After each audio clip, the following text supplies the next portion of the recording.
En este corte sagital podemos observar la situación de la faringe. Se encuentra por detrás de las cavidades nasal, bucal y laringea, por delante de la porción basilar del occipital y de las vértebras cervicales. Se extiende desde la base del cráneo hasta el nivel de la sexta vértebra cervical o el borde inferior del cartílago cricoides.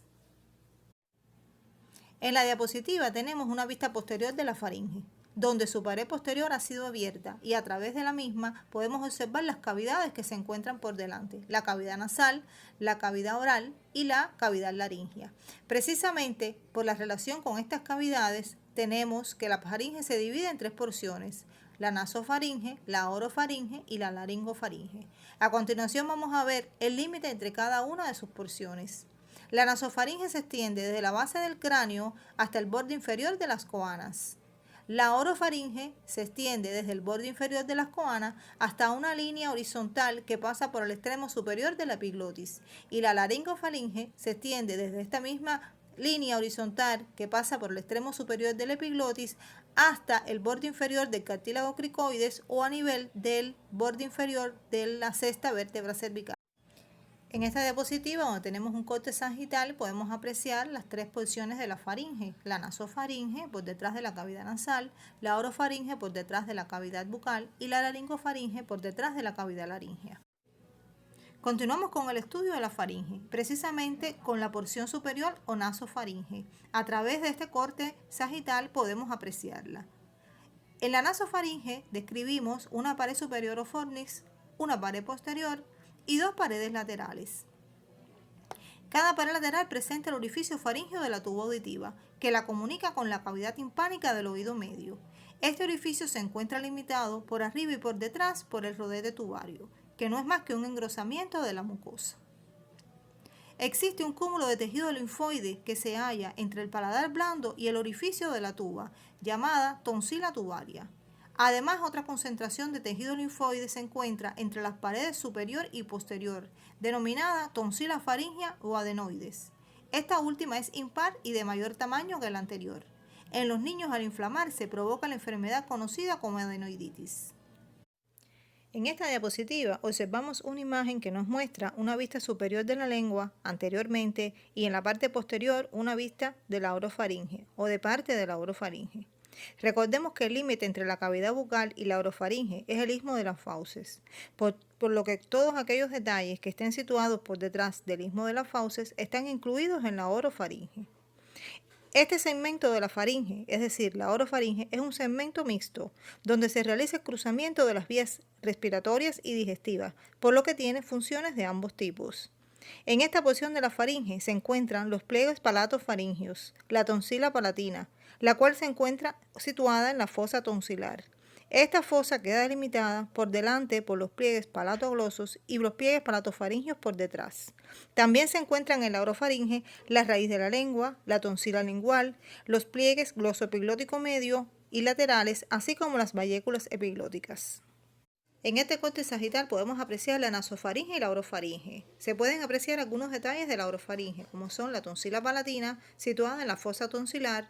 Observen el pliegue palatofaringio por detrás y el pliegue palatogloso por delante.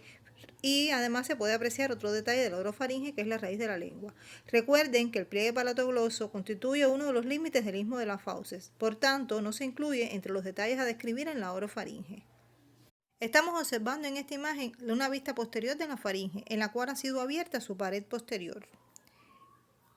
Como recordaremos, la tercera porción de la faringe se denomina laringofaringe y la misma se encuentra por detrás de la laringe. Este segmento es puramente digestivo, pues solo transita por la laringofaringe el bolo alimenticio. Entre las paredes laterales de la laringofaringe y la laringe existe un receso denominado receso piriforme, el cual estamos observando señalado en la diapositiva. En esta diapositiva también vemos una vista posterior de la faringe, en la cual ha sido abierta su pared posterior. Nos va a servir para estudiar el anillo linfoide epitelial.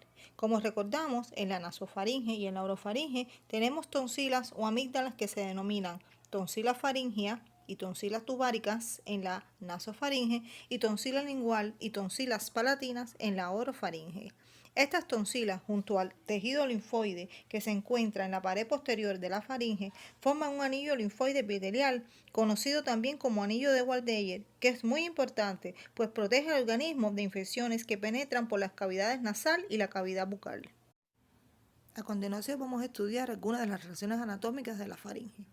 En esta diapositiva, donde vemos un corte sagital de la misma, podemos apreciar que la faringe se relaciona con las cavidades que se encuentran por delante, con la cavidad nasal, con la cavidad oral y con la cavidad laringea. También podemos apreciar que se relaciona por detrás con las vértebras cervicales. En esta imagen, donde ha sido retirada la faringe, vemos algunas estructuras que se encuentran por detrás de la misma, como los músculos prevertebrales con la fascia profunda del cuello y las vértebras cervicales. En esta vista posterior de la faringe podemos apreciar otras relaciones anatómicas de la faringe. En la posición superior del cuello, la faringe se relaciona lateralmente con el paquete vasculonervioso del cuello, constituido a este nivel por la arteria carótida interna, el nervio vago y la vena yugular interna. También se relaciona con el tronco simpático cervical y el músculo pterigoideo medial.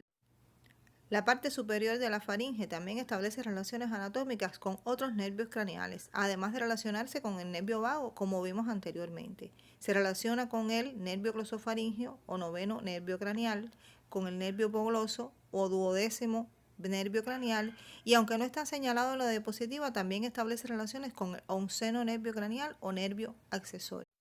La faringe también se relaciona lateralmente en la parte inferior del cuello con el paquete vasculonervioso del mismo, que a este nivel está constituido por el nervio vago, por la vena yugular interna y la arteria carótida común. Observen en esta vista posterior de la faringe su relación con los lóbulos laterales de la glándula tiroides. Esta imagen es conocida por ustedes. Vamos a recordar que es una vista posterior de la faringe donde ha sido abierta su pared posterior. Nos permite ver las cavidades que se encuentran por delante de la faringe, así como los orificios que permiten la comunicación de la faringe con estas cavidades. Observen que la faringe comunica con la cavidad nasal a través de las coanas, que comunica con la cavidad oral a través del istmo de las fauces y lo hace con la cavidad laringea a través del ladito de la laringe.